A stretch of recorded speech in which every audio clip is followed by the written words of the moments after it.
done? No, he's gone. Okay.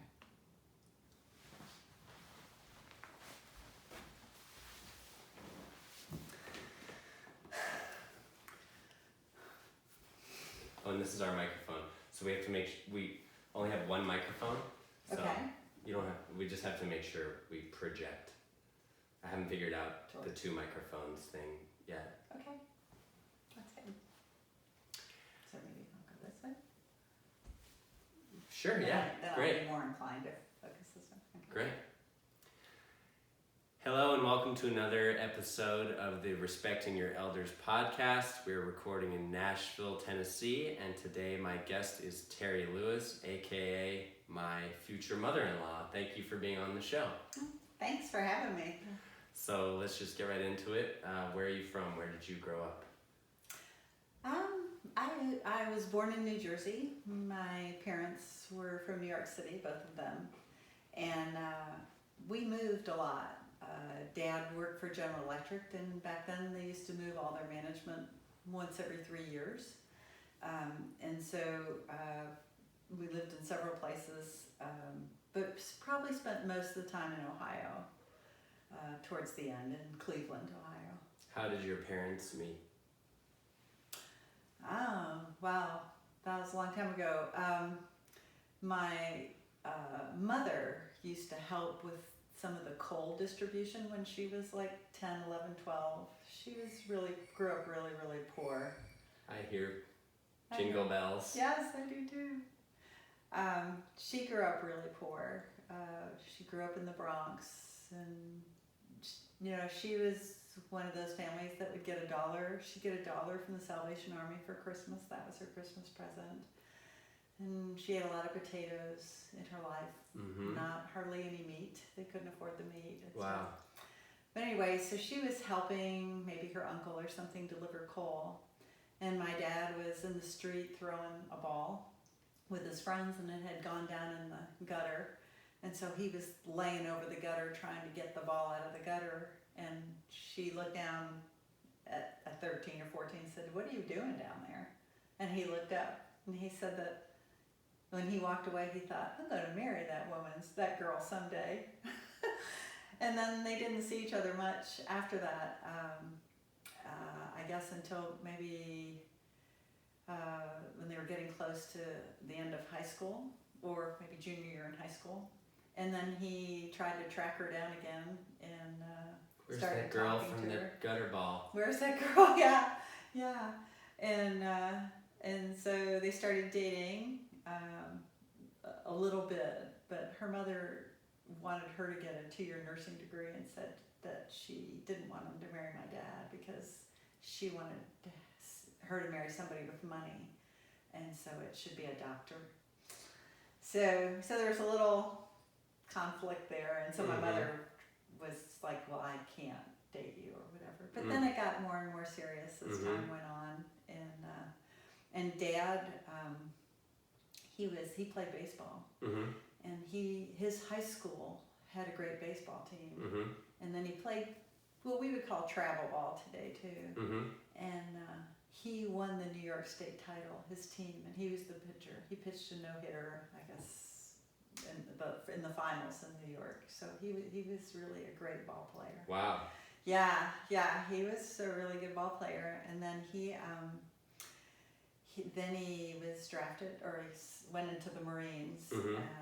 But by the time he got out of training, World War II was just finishing, or just over, and so he didn't go overseas. But whatever he did, he still counts as a World War II vet. So yeah. I don't know if he did something from here, but he never, by the time he was ready to go, it was over. But anyway, and so when he finished with that, then he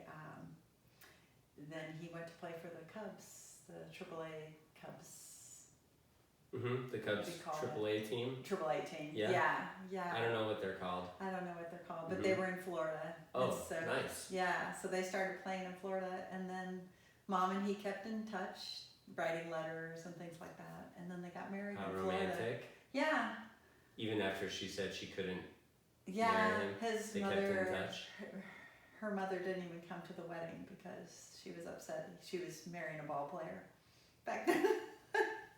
Yeah. I guess ball players didn't make the kind of money they make now, but No, they made hardly anything. okay. Yeah, yeah. And a veteran too. Yeah, that didn't That's get a him pretty enough. good resume. Yeah, it's pretty good, but it didn't work, I think, because they And she was just in said love with they him? were so. Oh yeah. Mhm. I have some really cute pictures, when they were young, sitting at their tiny little apartment. And he went to college anyway. After he played ball for a few years, and then I guess decided he wanted to try to make some real money, and so he had the GI Bill. So he went to the University of Alabama for full. He got an engineering degree, full ride. I mean, the GI Bill paid for their apartment, paid for their food. Yeah, there you go. And then he became an engineer. And had he been stationed in Alabama? Is that why he applied to the University of Alabama? No, he applied because it was close to playing ball. He wasn't He sure. was playing ball. He was near Alabama. Yeah, well, yeah. In Florida. In Florida, and so he was thinking, well, he'd drop out a little, and then he could go back and play. But as time went on, school was a lot, and he couldn't do both, I guess. So then he quit playing. But he was enrolled there, and he thought, well, it's a state school, it's a good school, and probably like the football team too. Yeah. Yeah. I don't know what they were like back then, but. I don't know. He's a huge sports fan because of his playing. So yeah. And Alabama doesn't have pro football teams or baseball teams, so college football is everything. Oh, I never thought of it that way. Yeah. That's exactly right. Yeah. Yeah. That's because Auburn fans are nuts too. Yeah. It's like religion. Yeah. That's so interesting. And so I kind of went off there. No, it's okay. It's okay. So, and I mean, to play devil's advocate, I guess you can kind of see where her mother was coming from, probably going through the Great Depression. You said they couldn't afford meat. Yeah. So she probably, maybe that she was scarred a little bit from that and didn't want her daughter to. Yeah. Her mother is actually an orphan. Her mother had been killed, and then maybe in an accident or something. And then her father, back then, if your father worked, they didn't have like daycare centers, and they had no extended family, and so they put my grandmother in an orphanage. And Wow. The orphanage took care of her, and yeah, so she just really wanted her to have a better life. And in fact, on the wedding, I think my father, when he asked for my mother's hand in marriage, told my mother's mother that he promised she would have meat on the table for the rest of her life, and so that's why they gave the consent that they could marry my mother. Wow. Yeah. Meat's a big deal. Yeah, and to this day, I mean, that's real important. I mean, my parents don't understand vegetarian. Why would anybody do that? Wow. That doesn't even, yeah. I bet not. Yeah, it's very Played different. such a crucial part in their marriage and. Yeah. And so when I was little, even though we didn't have hardly any money when I was little, we had meat every night, ham or beef or. Yummy. Yeah, it was good, but it was, for us, it was an effort for my father to do that. Eventually he did great, but yeah, that's interesting. So they were in the Bronx just a little bit before hip hop was born. Yes, yeah, I don't think the Bronx was near as cool then. Of course, my mother was Irish, right? And even last night when we were watching the football game, there was a commercial about immigration, and it said, we don't want any immigrants. And the next clip was no Irish here on the front of a restaurant, and mother was Irish, so she was definitely, yeah. So that was kind of for her to date my dad's from Czechoslovakia, so that's that was a little step up, I guess, considered back then. But yeah, so eventually Dad moved to Queens and lived in Queens. So. And were they big Yankees fans? Yeah. Dad knows from ball. Like he pitched against some of the greats. Wow. Yeah. So and you would probably know interview them. him. Yeah, they had in fact, the little Catholic high school in Ohio that Dad served on the board and stuff in the last 15 years. He actually got, it wasn't Mickey Rooney, but it was somebody like that to come and speak at the foundation dinner because he knew Dad. Wow. And Dad's so tight-lipped, he doesn't talk about anything personal. And we were all shocked. We're like, you know these people? Oh, Mm-hmm. yeah. Mickey Not Mickey Ray, but Mantle? Mickey Mantle, maybe somebody. Oh, no, yeah.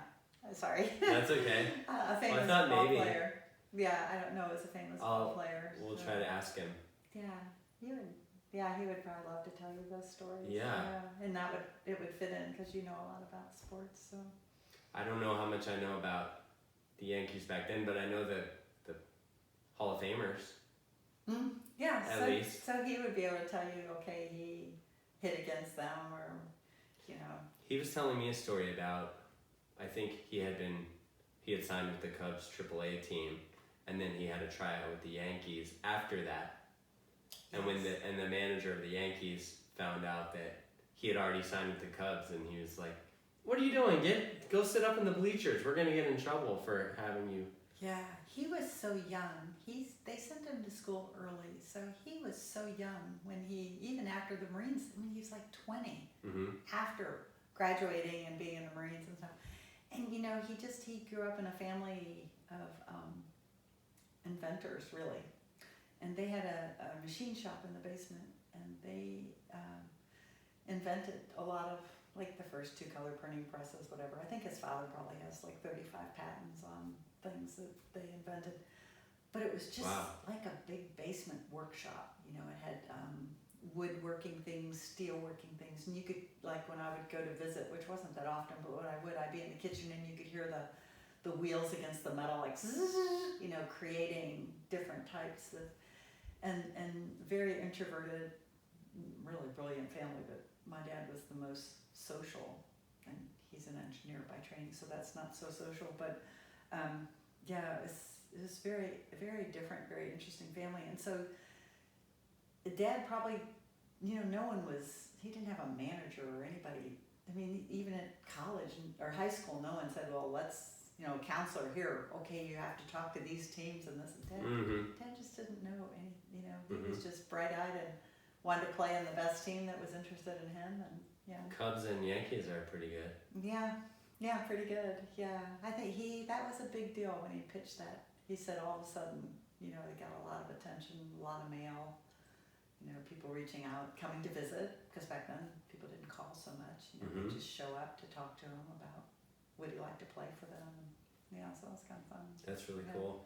Yeah. So your mom was Irish? My mother's Irish, and well, she's probably Irish and something else, because we don't know what the genealogy is. Have you done 23andMe or anything like that? We haven't. My sister's trying to get it to pull it together, and we haven't. I mean, unless we put DNA in there, I don't think we're going to find out, because we don't know any relatives on my mother's. Oh, okay. Yeah. And Samantha's done it, so there can be some clues there. She should check with my sister and see. Yeah. Nancy, and see how that pulls, see if any of it comes in. That'd be fun. Yeah. Yeah, but my mother's father came over from Ireland. Wow. So, yeah, totally Irish. When was I wonder if that was during the potato famine. I think. Yeah. I think actually. Yeah. I just don't know the years. That's really awful. So your mother's father came over? Yes. Okay. Yes, and I don't know about her mother. I don't know if her father or mother came over or what. I just don't know. Probably through Ellis Island there? Yes. Yeah. I mean, West Side Story is about the Irish youth and the Puerto Rican youth. And then I know... Oh, interesting. In Hell's Kitchen, back in that same time, I think that's, maybe I want to say the 50s. I think it takes place in the 50s. I don't know. Yeah. West Side Story. Oh, Hell's Kitchen, there was like, you had Irish neighborhoods, you had Italian neighborhoods, you had Puerto Rican neighborhoods, and you didn't really stray from your neighborhood. Yeah, that's why I think it was kind of unusual that Mom and Dad met. And what's his ethnicity? He's Czech. So he's from, his family has a house in, I'll think of the name in a minute, but it's about 20 minutes outside of Prague, Czechoslovakia. And can we go visit? Yeah. Really? Yeah. My brother, what's the name of the city?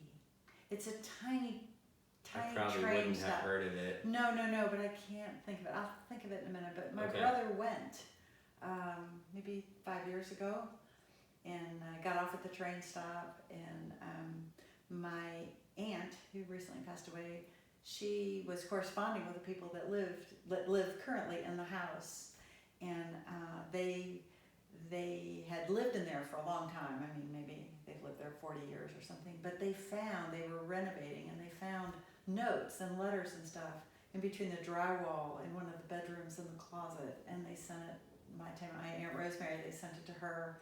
She's a school teacher in New York City, but they sent it to her, and so she has like a logbook of all the information about the family, and I don't know, Mom and Dad know, that's because they're all the same age, but I don't know much about it. I'm glad I'm talking about this. I should ask Dad, because Dad's 92 now, so yeah, I probably don't have a lot of years to ask him about it, but that's interesting, yeah.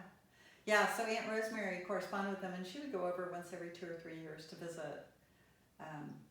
But she passed away maybe 6-8 years ago, and her sister, I think, has all the information now, who lives in Greenwich, Connecticut. Okay. Most of my family all lives in New York City. Still. Or around. Yes, yeah. Oh. Mother and Dad were the ones that took off and left, but.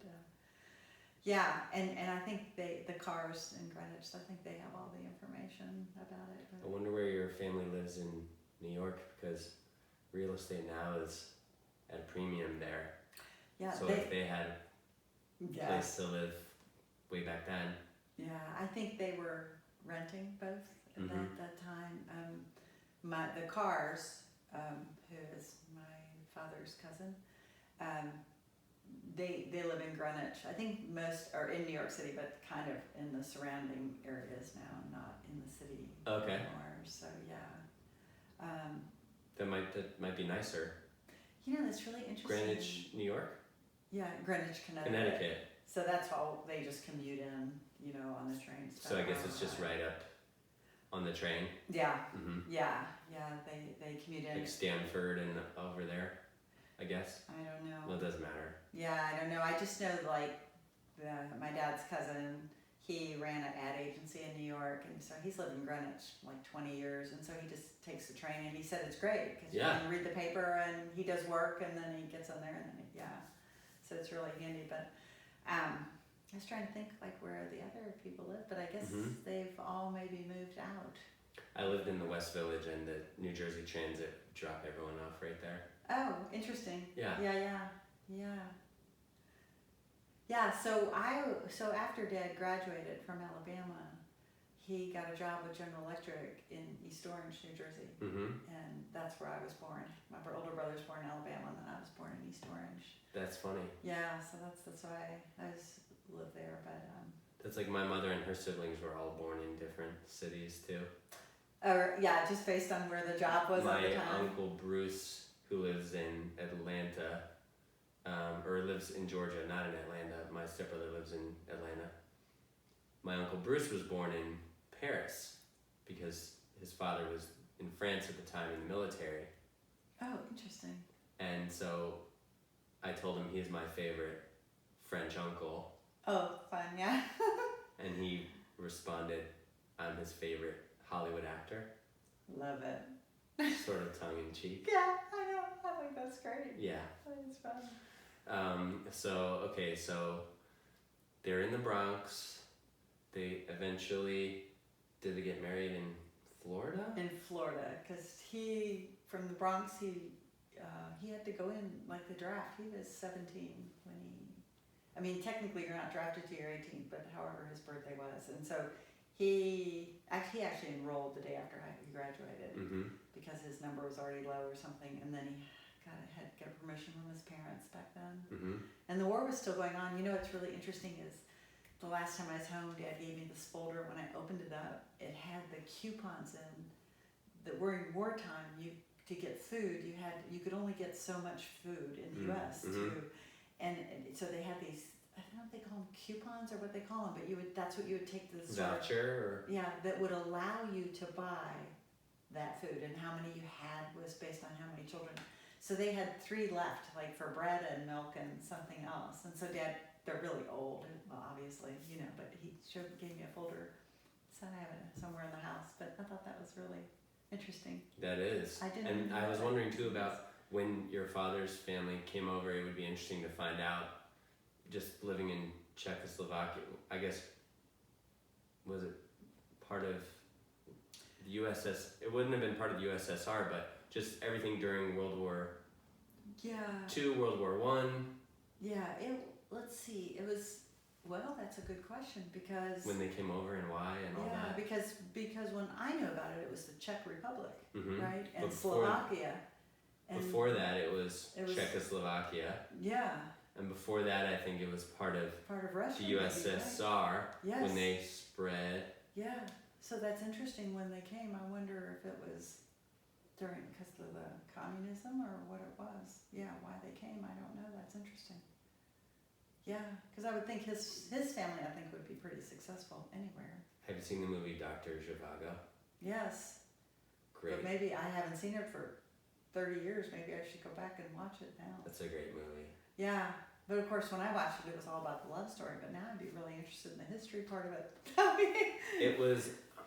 I've never seen a better demonstration of communism than the scene where Dr. Zhivago, he's a doctor obviously, he comes back from being out on the battlefields taking care of the troops, and he comes back to his big home, that his family where he grew up, and there's 40 people living in his house. There you go. Yeah. And he's kind of looking around, It's like socialism. and total the socialism. lady from the Communist Party looks at him and says, all these people live here now, it's a lot more fair this way, don't you think?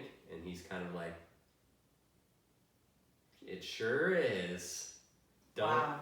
because he doesn't want to get in trouble. Yeah. Yeah. That's real socialism right there. Yeah. Anyway, that's a sidebar, but I love that movie. Yeah, that's interesting. I should go look at it and see.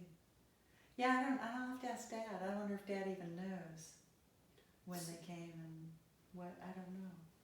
Just from my understanding, it seemed like socialism is great in theory, but hard to actually carry out because of human nature. There's always the people in power are going to be. I mean, I guess that's what happened in Russia, in the USSR.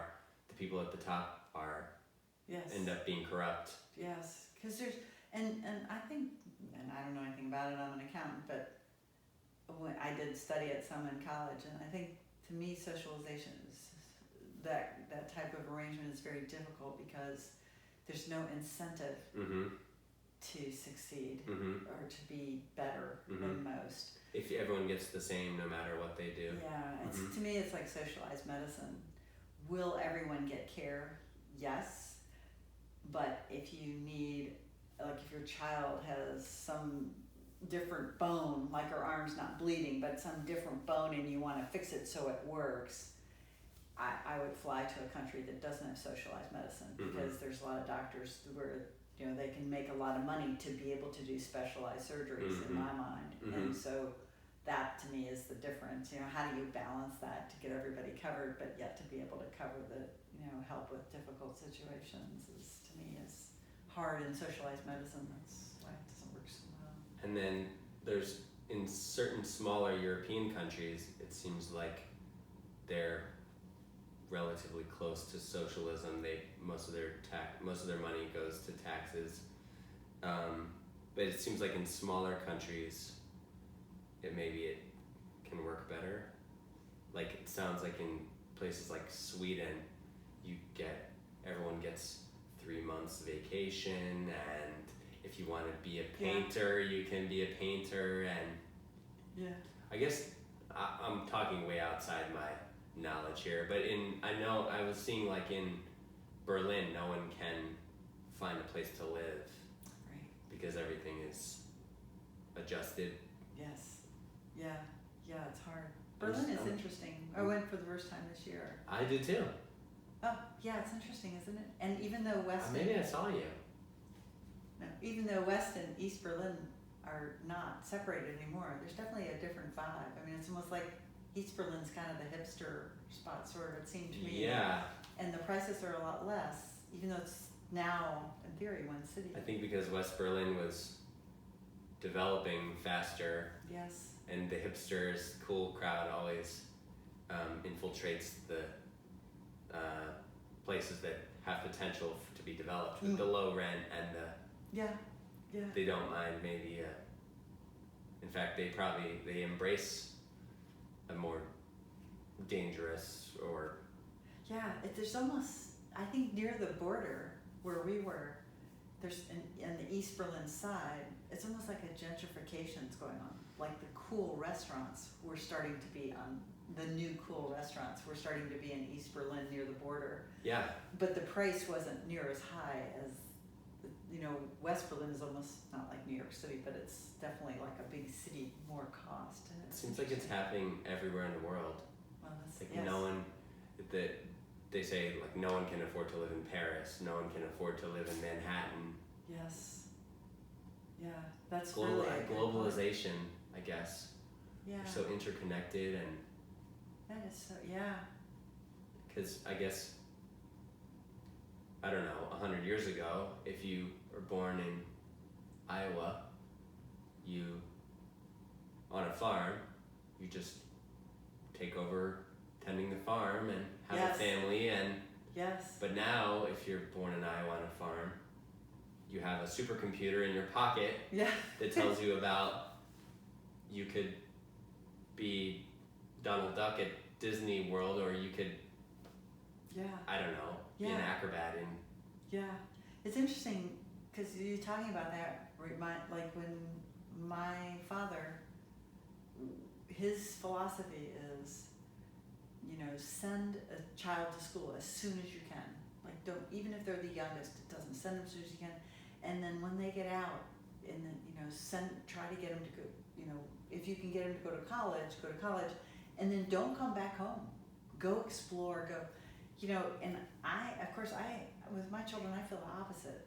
I'm like, why did I say go to college anywhere but right here in Nashville? Because I'd like to have them all close. Whereas my father was like, you're not really successful unless you're out there on your own, and so, not that I want you all to move back here, but it's just, it's interesting to watch the generations and how they shift and Yeah.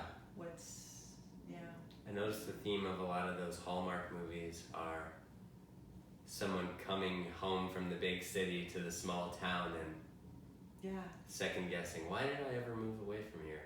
Yeah, there's one of the clients I work with is a new charity, and it's only been in existence 14 months. It is getting so much attention, and their mission, what they're doing is taking students who graduate from college with good grades, like from Ivy League schools, really good schools, and asking them to commit, if they're from a small town, asking them to commit to go back and work in their small town for a minimum of 2 years. It's like Teach for America, except it's called Lead for America. And they want them to come back, and they work for the city, whatever city they're from, and I think they have to work there 2 years, and then they have to be in the area for 2 more years or something like that. And the idea is to give back, but give back where you're from. I like that. Yeah, and the city Don't governments. forget where you came from. Right. Kind of thing. There are so many city and state governments are all behind it. Private foundations, everyone's saying this is the best thing ever. I'm sure they want their youth to come back Yes. and help their city. Yeah. So I don't know it. The first, their group working on the second group. Anyway, it's that's not to interesting. talk about that, but it's not just a trend of something I feel. It's a trend in the country, and maybe the fact that you do have a computer in your pocket allows you to work in your hometown because you can read, what's going on. You're not missing out. Whereas in my dad's era, you're kind of missing out if you weren't in a big city. You couldn't get a good salary if you weren't. You can't watch a New Orleans speakeasy jazz band on YouTube back then. Right. Yeah. I mean, I guess it's not the same, but you can still. There's a lot more possibilities. Yes. Than there were. Yeah, and you can fly to wherever and For real. Interesting. What was I thinking about? What were we talking about? We're Oh, the other part about gentrification is the people in those communities get pushed out. Yes. And also, like in Manhattan, for example, the complaint is it loses a lot of its culture, its personality, if like the bodega with the sassy Puerto Rican shop owner gets replaced by a Quiznos. Yes. And it's just cookie cutter. And so national chains. Yes. So long term, it takes away from the city. Mm-hmm. Yeah. Anyway. It's like becomes generic, like the cities. That's a little bit how I feel about. Well, I don't know if I would say it, but like Chicago. I mean, I used to think Chicago was so exciting 20 years ago. Man, I couldn't believe it. Now the art museum's fabulous, and there's still some wonderful things. But the shopping is okay. I mean, it's fine. Yeah. But it's the same as Nashville and other cities. Yeah. The So you're Pretenders had a song about Ohio and how it's all shopping malls now. Mm-hmm. But it's not cut and dried black and white either, because there's some very poor neighborhoods that aren't clinging to. No, we don't want you to clean up our parks. Yeah. For the sake of our drum circles. Yeah, good point. I guess it's all how you look at it. Yeah. And you just control what you can control. Yeah. But that charity that you talked about, I feel like that would help with that. It's something. Because if everyone keeps moving out of the town, someone has to move in. Yes. I don't know. Yeah, and there's just these huge benefits in these small towns. I mean, price of housing is good. It's just an issue of jobs, and if you get a lot of talented young people to work in the city, they have good ideas.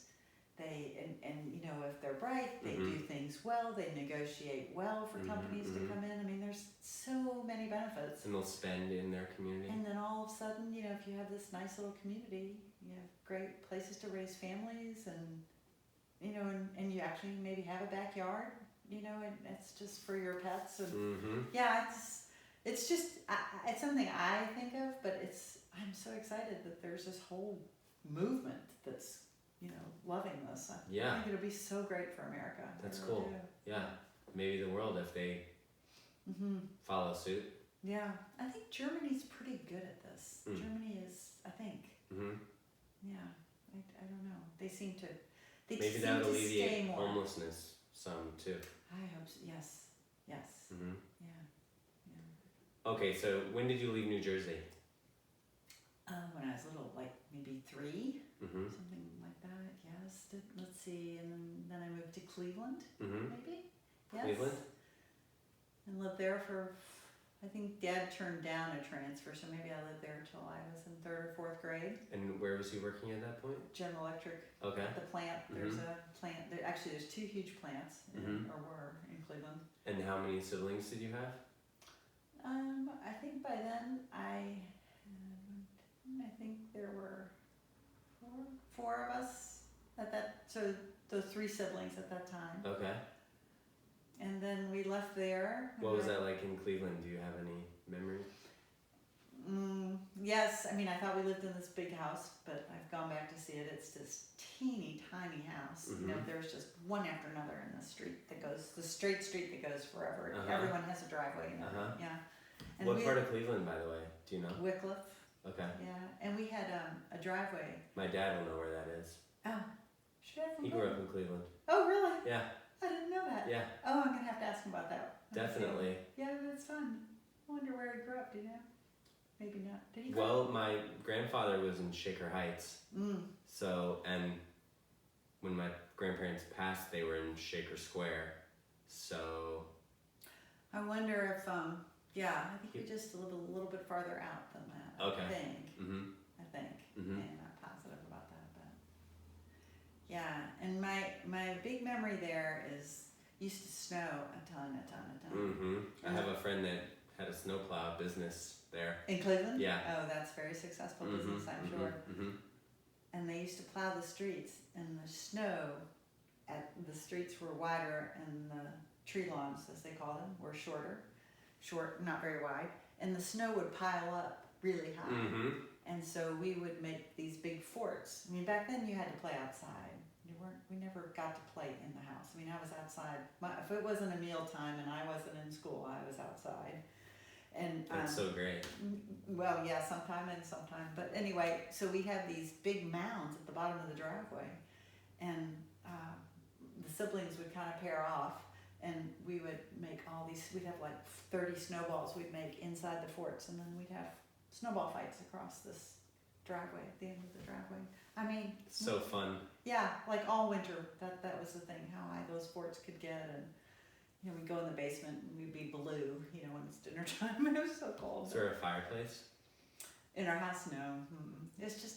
I mean, I just was stunned how small it was when I went back. I mean, I think the living room was maybe 11 by 13. And that included the entry hall. I mean, it was just how they built the homes. I don't know when they were built. That's a good question. Maybe 50, maybe 45 or 50, maybe 50, and they just built them all the same, I guess. So what do you do when you come inside? Take a hot bath or eat some hot soup? We would all go to the basement and take our things off, and then come up, and Mom would have dinner because there was a big group of us in a tiny dining room.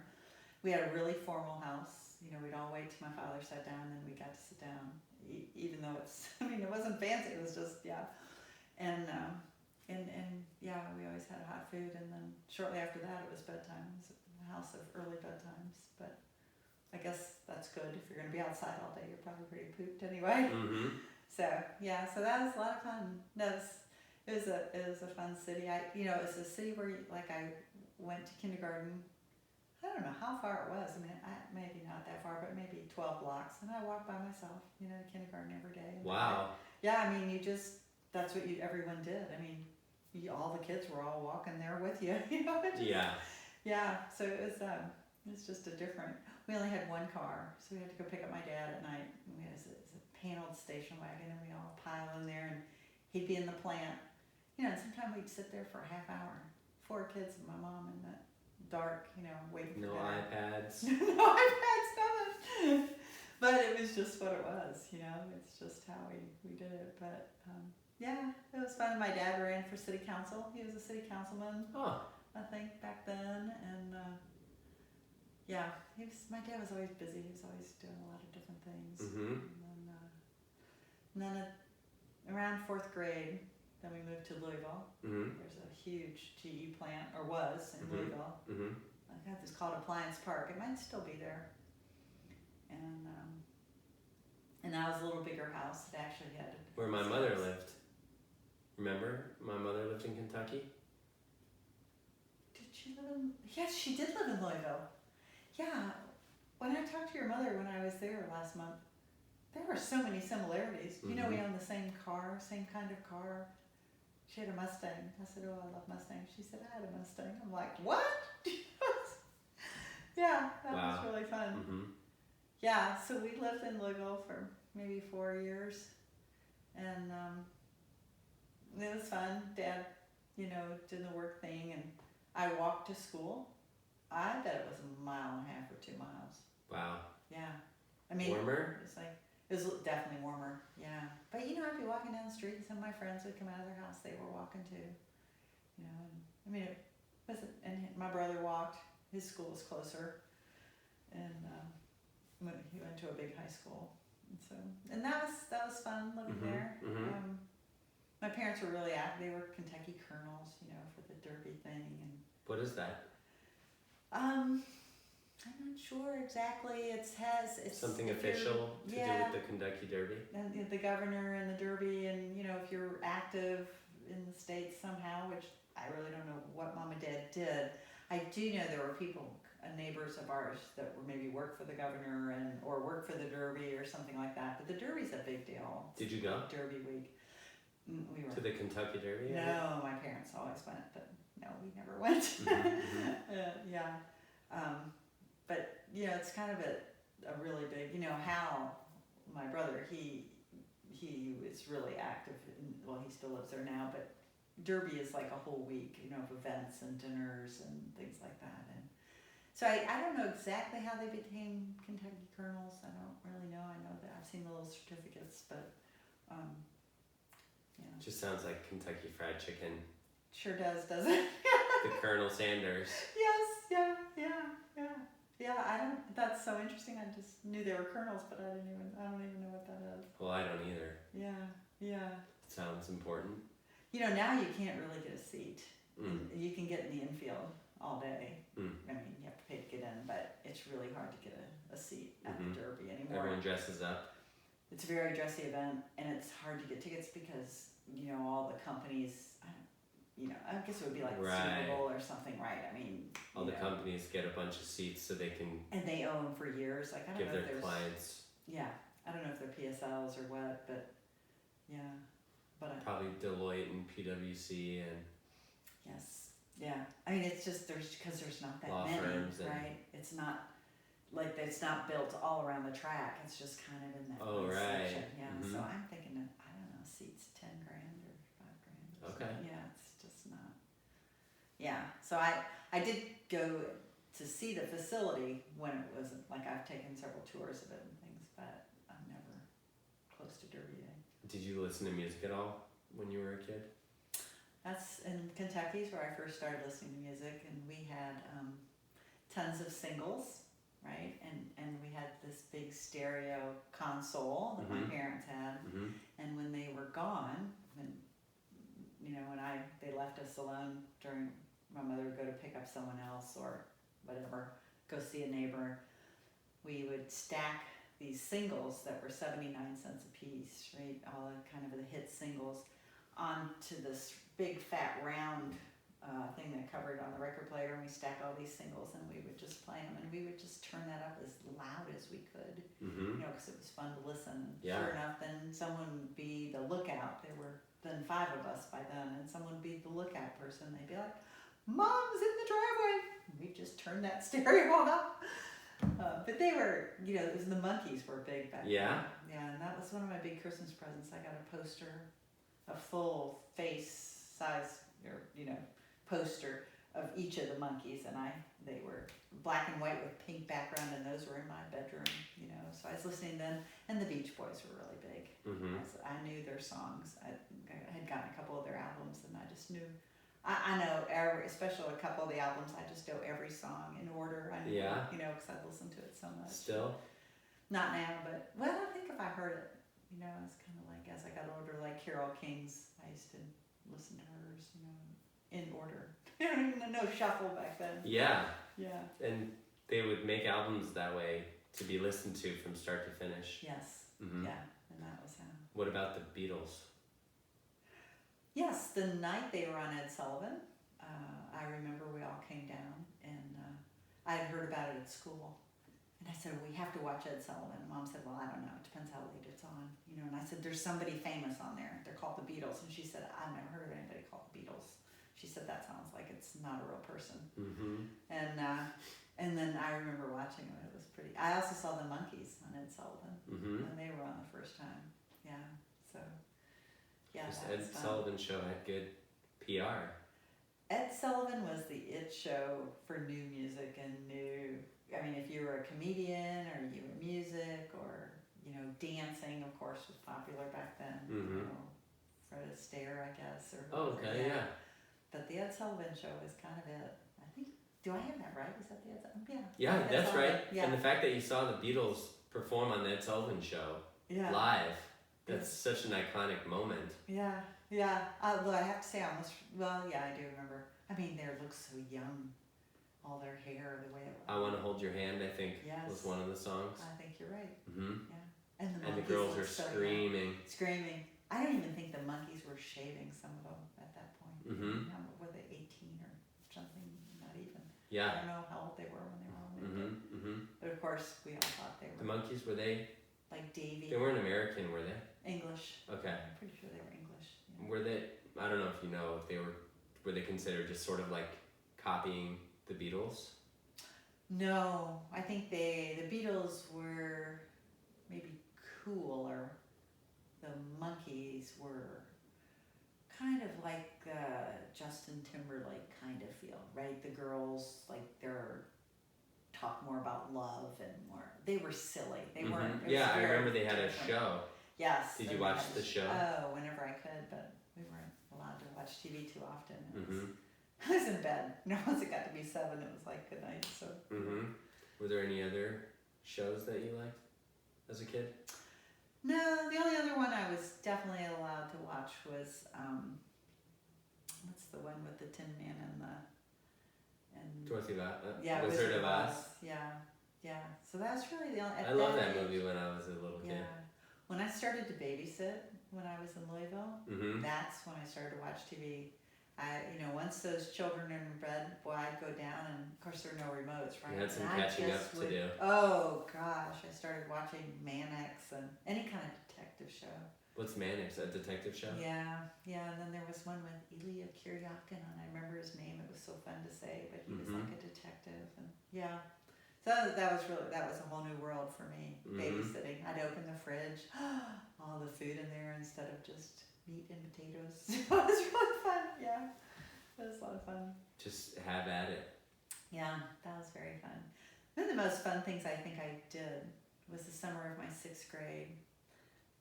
My relatives that live in Greenwich now, they owned a little cabin in Long Island, and I went to visit for the summer. Could you imagine? I don't know, how old are you after 6th grade? Maybe 12, 13. Yeah. Mm-hmm. And I went for 6 weeks. 6 weeks long. But anyway, we went out to their cabin for the summer, and my cousin was way ahead. I mean, we were the same age, but she lived in New York, right? So she was just way slicker than I was. And so 12 going on 21. Yes, and she just introduced me, like she had big posters of Twiggy and, Flower Power, and I mean, it was just a whole new world for me, just exposing me to the 60s and what it was all about, and it was really, really fun. What was it like during that time in the 60s?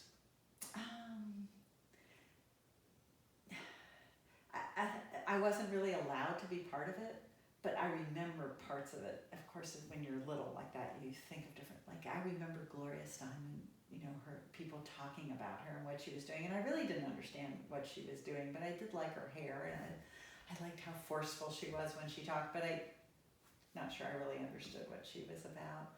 I was, at the time I started thinking I might do modeling, and so Twiggy was really awesome for me. I mean, I knew that she wore 7 layers of eyelashes at one time, and I knew a lot about how she did everything, and I tried to copy it, and so that was a lot of fun for me.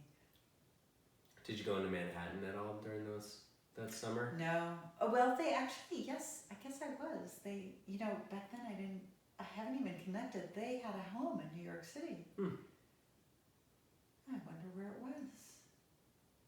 That's right in Manhattan, they had a house. Now that I think about it, but I can't think. I wonder where, yeah. And I've been, been in New York so much, it never dawned on me, because I remember the one in Long Island and then Greenwich, but they did have a house. It was kind of a white, I want to say clapboard, I'm not sure what a clapboard is exactly, but it was a white house, old house, maybe 3 or 4 stories, but wow. kind of in narrowish, Manhattan? and kind of narrowish. Well, there was probably the attic back then. But still. Yeah. It was kind of narrow but tall, white. It was like a row house?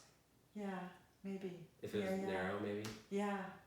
But I remember it was, now that I think about it, it was just on a regular New York, smaller street. Wow. So I'm trying to think in my mind, where would that possibly be? Maybe. Would it be like 98th or, now there's mainly big buildings.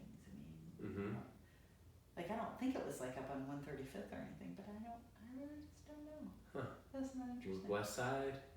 East side? Maybe it's on the west side, and I'm not as familiar with that, but I bet you it is on the west side. That makes so much more sense to me, because it wouldn't be, like, I'm pretty familiar with between 9th and 2nd, all the way up to maybe 125th, and I can't think of anywhere in there that it would be a house. That's on the east side, I think that's like Spanish Harlem, and then Harlem. Yeah, so I'm thinking, like over by Columbia, what's that? I think that's the west side. Yeah, I think that must be where it is now that I think about it. My brother was telling me my niece went to look at Columbia, and they said that there's certain blocks by Columbia where the Russian mob is sort of in charge. Really?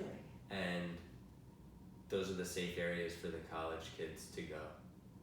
They let them drink in the bars. They make sure nothing bad happens to them. And if they see them wandering out of the area, they say, hey, go back. And this is back then or now? Now.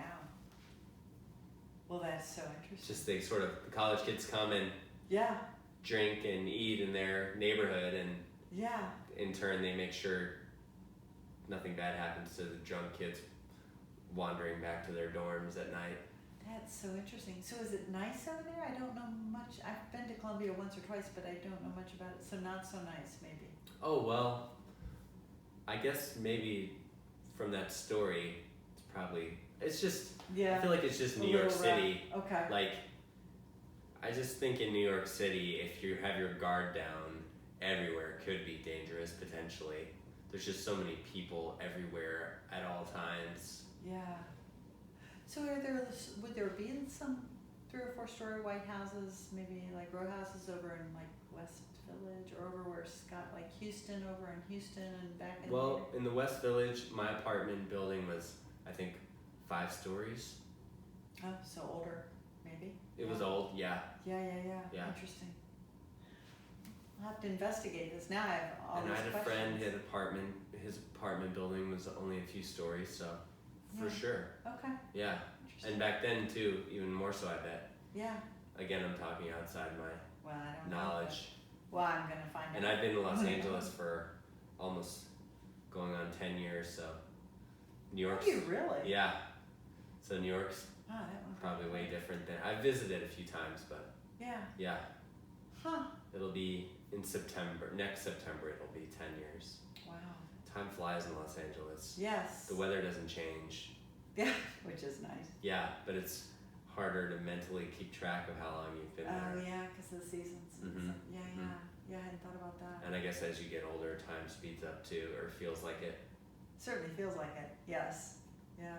It actually is, time goes at the same speed always. Yes. Details. This isn't a science program, but. Yeah.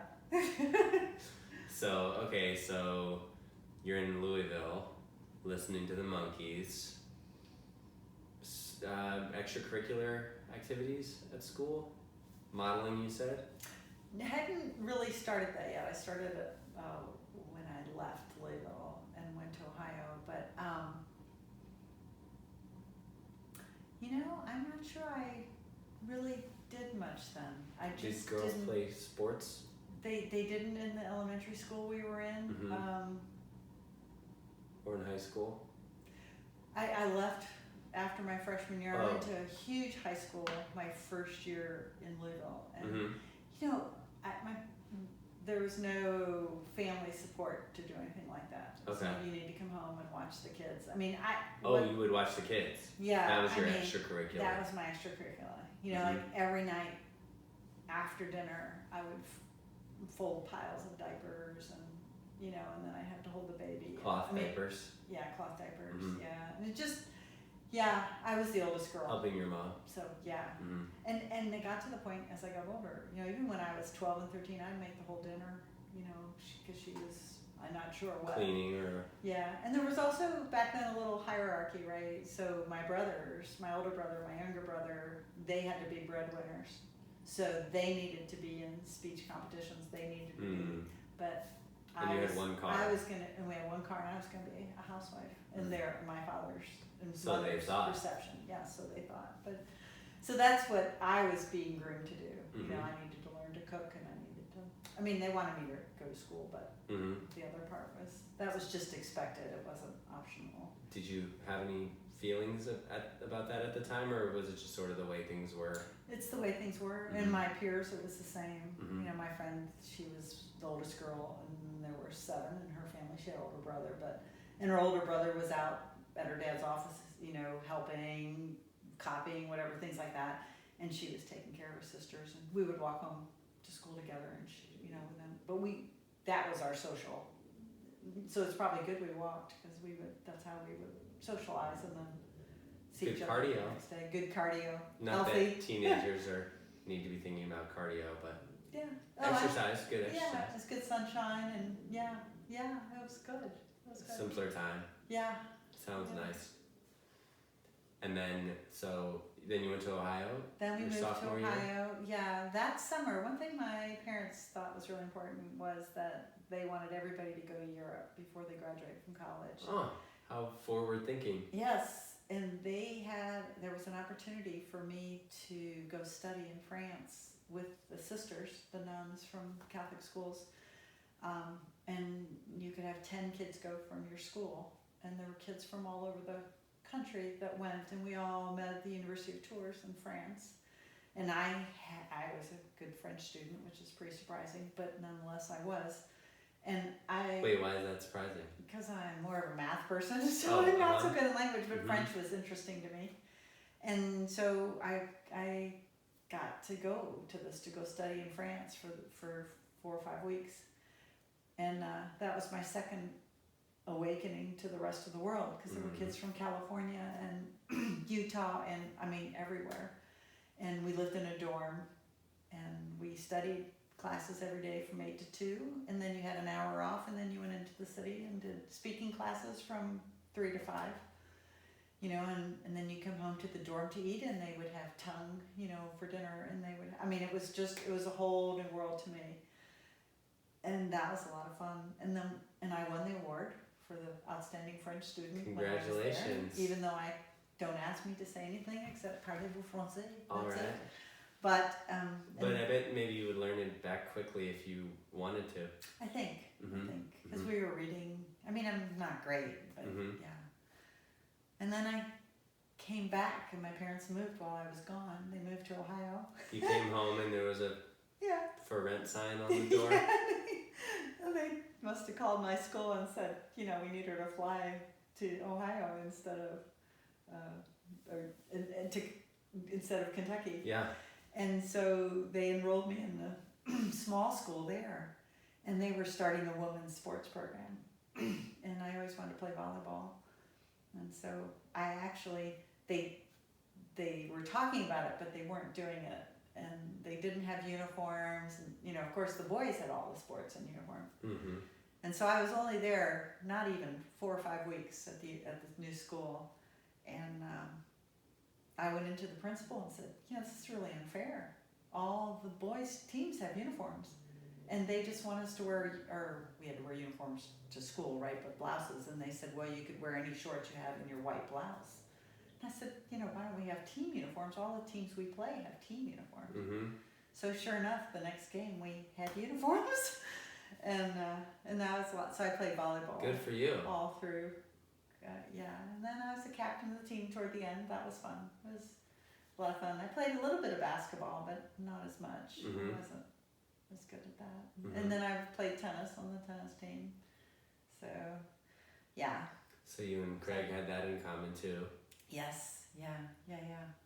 So that was a lot of fun. And then at the same time I was playing all those sports, I started doing modeling. We had 2 cars then, and I would drive down to the things. Your life really started taking off. Yeah. Well, that trip to Europe, between that and Long Island, I thought, there's a lot of stuff to do out there. Yeah. So that was really a lot of fun. You came back from France and everyone was speaking English. Yeah. This is easy. Yeah. Well, it's funny is my high school had merged. 2 small high school had merged. The one I came back to in Ohio, and so they were 2 small towns, but one high school, and so these kids didn't know these kids. And so when I came in... So it didn't matter that you were right, a new and student. This group thought I was from here, and this group... So they were trying to meet new people, so it was a lot of fun. So that's when my name changed. It was always been Teresa. Oh. And they said, well, there's already a Teresa in the school, so we're going to call you Tari. I said, great. So... New person? And forever became my name, New language? Tari. Yeah. And then I spelled it the way I did, because the captain of the football team, his name was Carey, K-A-R-I, and I thought... I could spell Tari, T-A-R-I, and there it was. And it never changed. Yeah. I never put that together, the spelling of your name like that. I don't talk about that too often, but I just thought it was, I wanted to be different. After Europe, my family are all engineers, they're all numbers, and I was kind of the wild child, even though in hindsight, of course, I was not wild at all, but I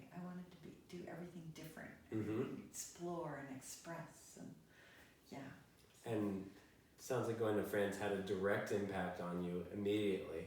Forever, yeah. I fell in love with France too. I still do. I love Paris. How long were you there for? 6 weeks. And we traveled a little bit, but it was more just spending time in the dorm and I never had drank coffee before. And of course over there you can have wine or coffee. There was no other options in the dorm, and the coffee was fabulous. So when I came back, I thought, oh, this is so cool, I'm gonna drink coffee. And then I asked for some on the plane on the way back, and I thought, this is not coffee, Yeah. So. What anyway. a snob. Yeah, I totally. So. And my mom was in France in her childhood as well. Yes. Yeah. Yeah. Another Yeah, it's thing in amazing. common. It's amazing. It's pretty cool. We even had the same haircut, Really? And, yeah, it was all. Buzz Mohawk?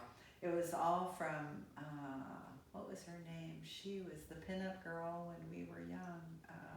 Not Marilyn Monroe. No, not Morgan Fairchild. No. What is her name? The blonde. Oh, I can't think of her. Blonde? Yeah. Norma? That's No, but your mom and Marilyn I, Monroe's. we both had a poster of her, and we both got our hair cut just like her. I'm sure you'll think of it. Because I saw pictures at the cabin house. I'm sure anyone listening to this will know exactly who you mean. Oh, I'll think of it. I just can't think of it. Yeah, she was the girl, and everybody cut Dolly? their hair. No, she was not a singer or anything. She was on Charlie's Angels, I think. Oh, Farrah Fawcett? Farrah Fawcett. And so your mother, I was at her house last month, she had hair. I said, "This is the Farrah Fawcett." She said, "Oh yeah, everybody." So I did black too. and white pictures. Yeah. I had the same haircut. So yeah, there's a lot of The feather. Yes. Yeah. And that was how I wore my hair when I was modeling. And I think that's why I got some jobs, because my hair was cut like that. Yeah, it was pretty. Speaking French, drinking coffee, playing volleyball. Whole new world. Stepping into the principal's office. Yes. Yeah, To that speak was up kind for- of interesting. Yeah. Little Gloria Steinem peeking out. Just in the middle. Yeah. And I think, from my experience, I think when you move to a new city too, that first transition period, anything's possible. You sort of have a Yes. more force behind what you do before you settle into routine. Yes. I don't know these people, I don't know this school. It's like you can reinvent, which is actually what happened to all of my siblings. We would move to a town and they kind of reinvent themselves. So when I was in Louisville, I was in the nerdy group. But because I came back from California and I was in the cool group. California. Not California, but when I came back from France. Paris? Yeah. From Paris. And then you were Tari. And I was Tari, and I was hanging out with these kids from California and Paris, right? So when I came back, I was totally up to date. Long hair, smoking, not marijuana, so much because they were only 15, but yeah. flower children. Yeah, I mean they were all studying French. Hey man. But yes, they had their what do you call those hats? Like a beanie Fedora? Sort of off to the side. Yeah, and their hair was long, and yeah, that was really different for me. Peace and love, man. Yes. Oh, peace, flowers everywhere, drawn and everything. Yeah, listening to music. And what music were you listening to then? I think this full-fledged Beatles by then. Okay. I think the Monkees were not cool anymore. If you, it's like these transitions, right? That you kind of go through, and so I was listening to that, and I didn't listen to a lot of music then. But my senior year, I started listening to the Allman Brothers. Okay. That was, I love the Allman Brothers, and I couldn't, I was in a house where you didn't listen to music. Even today, my folks don't listen to music. My mother loves opera, but they never play it. Listening to music doesn't put meat on the table. Yeah, there you go. Right, it's an extra. Yeah. So, anyway, yeah. So I didn't play it much. But then when I went in to the college, car, would they listen to music in the car, or the news maybe? They listen to the news almost 24 hours a day. Oh. Now. Yeah, it's really, and they that don't might make hear me very go well. crazy. They don't hear now very they well, do. so it's turned up loud, right? So when you go to visit, yeah, it's kind of crazy. Yeah.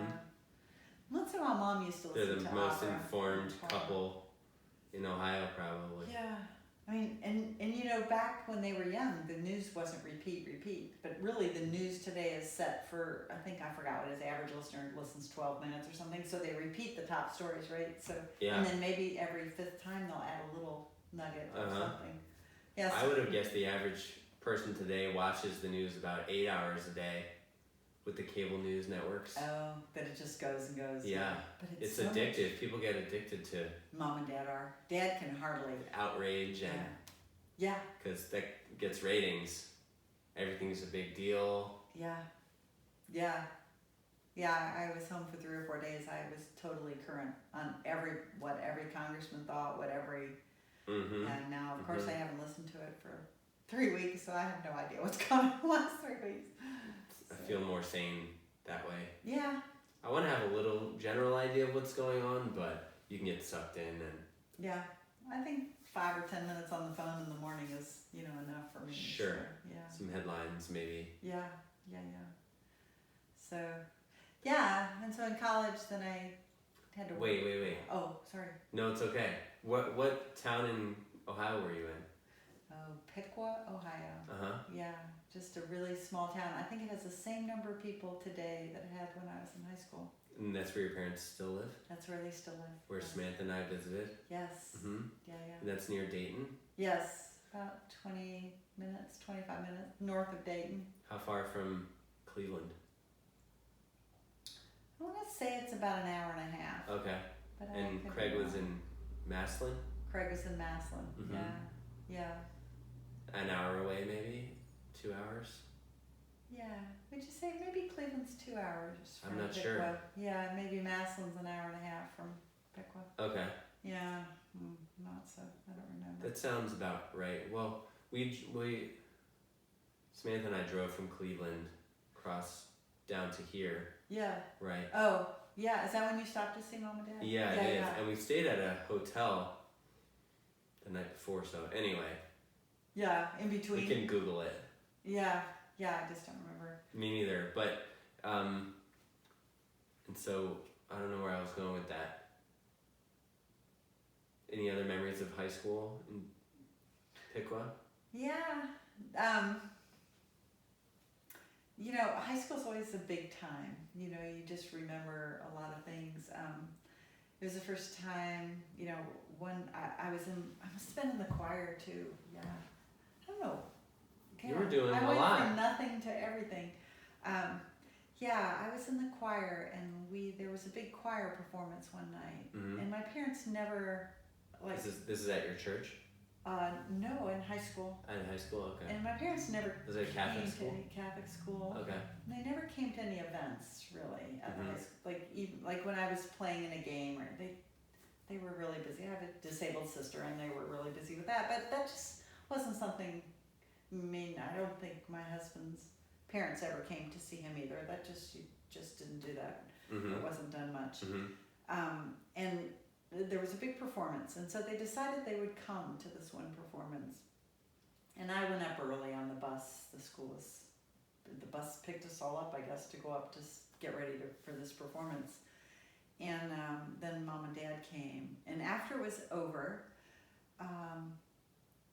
all my friends were gonna go together in a car, and there were maybe 5 or 6 of us, and one of my friend's older sister was driving, and Mom and Dad were there, and the older sister was kind of the cool senior, right? And I said, oh, I'm gonna go with so-and-so on the way home. Mom and Dad said, no, we came up here to see you. Obviously they had some of my siblings, I don't remember, but you need to come home in the car with us. I said, okay. That wasn't a suggestion, that was the way things were at my house. And so I said, okay, and that was okay, but I did think it would be fun to come home in this car. And so we came home, and I had a friend that lived right across the street, and we would open our windows at night, and she could just whistle really great.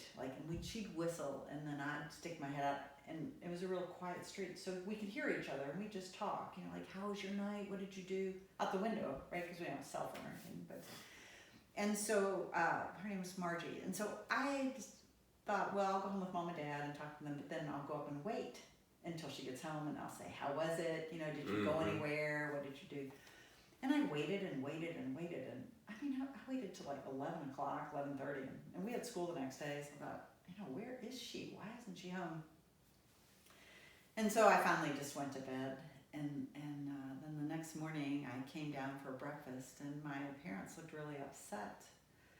And I said, Mom, what's the matter? Because usually it was such a busy house with 6 children by then, it's just, and she said, well, your father and I want to talk to you. So they took me back to a room, and there had been a terrible accident, and I guess my friends that went in that car got hit by a drunk driver, and the senior was killed, and all the rest of the 5 other girls that were in the car, they were all in the hospital, and the rest of them made it, but they were out of school for the rest of the year, and so that was the first time really that I had ever known anybody who passed away. That was someone I knew. That was a pretty big event in my life. So sad. And all that. It was really sad, but I didn't realize then that all high school classes lose some of their students through car accidents, and I'm guessing you lost someone when you were in high school in your car accident, and certainly my children all have. But that was a pretty big event in my life. I had a different perspective on life going forward, because you don't think of consequences really. I didn't at that age. Certainly at 17, I could outdo any consequences. So so that was a pretty big thing in my life, and I think that made me more serious about life, and it made me more serious about college and where I was going, and really made me work harder. I think I wasn't so interested in being crazy or having fun. I mean, I wanted to have fun, but that was a pretty big event in my life, and you were so close to being in the car too. Yeah, so thankful they came, right? Yeah. And because most of the kids that were in the car had permanent damage, something for the rest of their life. I mean, whether it was their arm or their leg or So that was a pretty rough, that was a big. It's kind of a sad event, but it's interesting, It But made a big change. Your messages from that is sort of live life to the fullest and appreciate. Yeah, and don't be reckless with it. And I think I was never reckless in college. I mean, after that was the end of doing things that didn't make sense. Life became much more treasured to me, and for my family, and the way I looked at my parents and my siblings, and I just was a lot more careful. I was lucky. So. Well, I think that's a perfect place to stop. I was going to say that anyway. Oh, good. And then the phone rang. Great. So, all right. Thanks so much for... Thank you. It was very fun to talk about it. Thank you. Being on the podcast, and we'll have to do a part 2 next time we cross paths. Okay. Maybe not at Samantha and Maya's wedding, but... Probably not. Yeah. Well, that sounds fun, and maybe I'll find out a little more information. Now I see there's some pieces of information I don't know. So when I meet with my dad. Oh yeah. That'd be great. Yeah, I'd love to get that. So. And I have to interview him too. That'd be fun. Yeah, it'd be fun to know. So.